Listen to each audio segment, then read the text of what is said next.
I know what you're thinking. This is a ridiculous take. I mean, Clayface is the next Madame Web? That's crazy.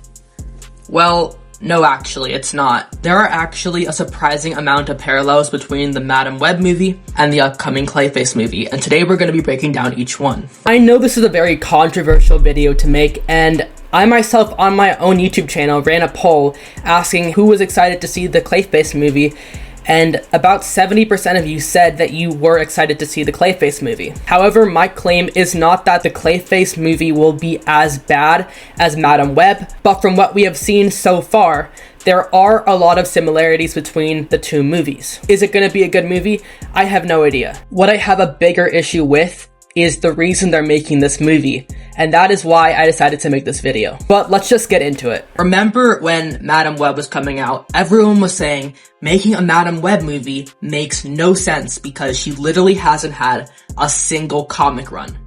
Well, guess what? Neither has Clayface. Well, not until 2026, where he will be getting his first ever comic run, Clayface Celebrity Dirt, because of course, if you're gonna make a movie on it, you have to change the comic continuity as well. And that leads right into my second point, which is that they are changing the comics to fit the movie. After the Madame Web movie, the main version of Madame Web in the comics became a young woman rather than the old blind lady we saw before.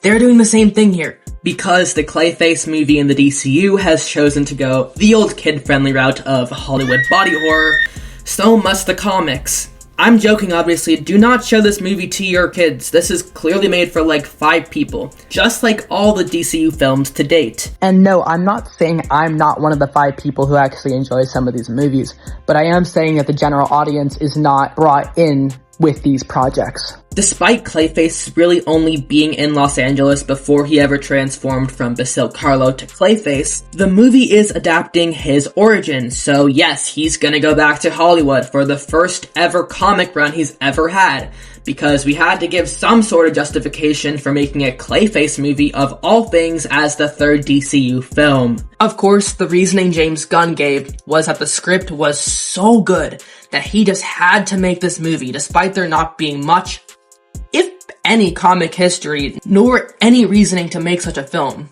You know what other scripts he said were really good? Supergirl, Lanterns, and famously he said The Flash was one of the greatest superhero movies ever made. This is obviously not true, and I doubt it's the case for Clayface either, because James Gunn has proven he is a liar. And I say this as someone who is not a Snyder fan or a James Gunn fan, but I was once a fan of both. But because of how both have treated some of my favorite characters, such as in the DCU, Superman, Supergirl, and especially Green Lantern, I do have my gripes with James Gunn. I myself enjoy a lot of his movies. They're not great movies all the time, and I have a very big issue with the head of DC Studios saying that these movies are the best movies ever made just so people will go watch the movie. So that is why I can no longer support James Gunn as the head of DC. But I'm not gonna sit here and pretend like Marvel hasn't done the same thing as well. Especially Sony has released a lot of fake leaks about their movies to get butts in seats. Now, what was that one movie where supposedly a much more famous character was going to show up in this D-list characters movie? Oh wait, that was Madame Web actually. Remember when comic book scoopers and insider leakers and all these people were telling us all these great things about the movie? Of course, there was nothing very good about Madame Web.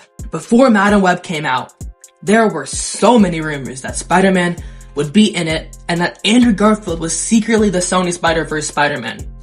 But of course, likely because of Tom Holland's Spider-Man being the more famous and more popular Spider-Man, and also being in a different universe, Spider-Man was of course not in Madame Web. And this is going to be the same case for Clayface. For some reason, they are setting the Batman villain movie in Hollywood and calling it a body horror movie.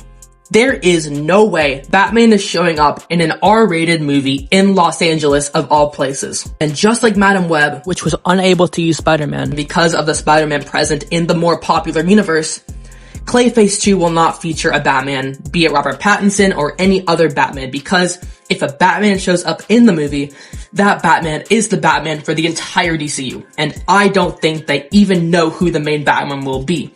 As for Madame Web, there may have been rights issues, sure, but at the end of the day, there was absolutely no way they were going to commit to having Andrew Garfield's Spider-Man coexisting in a universe with Madame Web and Morbius. But the real issue here has always been when studios decide to make a movie just because they can versus making movies that the fans want. I don't know if Clayface is going to be good or not, but I do know that as a comic book fan, I am not a body horror fan, and this is not the kind of movie that I want to see being made by DC Studios. I know there are a lot of horror fans out there, but I am not one of them, and a lot of people aren't as well, and this is a movie you cannot take your kids to. Families are the audience for superhero movies, and I despise when these studios try to make superhero movies less family friendly, because superheroes should always be family friendly and upstanding and all the things this movie, quite frankly, isn't going to be. And that's just my opinion, but let me know your thoughts on all this in the comments below, and I'll see you guys next time.